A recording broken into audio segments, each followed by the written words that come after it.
Ancient Rome still lives on through its monuments, like the Colosseum, the Pantheon.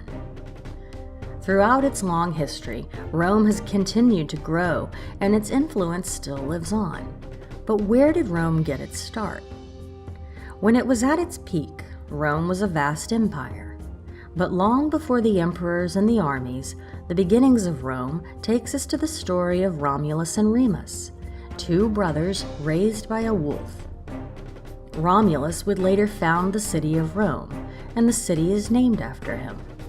So when you think of the grandeur of Rome, think of the wolf who raised two brothers. We chose this edition of the Romulus and Remus story because it was created by award-winning author and illustrator Anne Rockwell, and it presents the story in a very accessible way.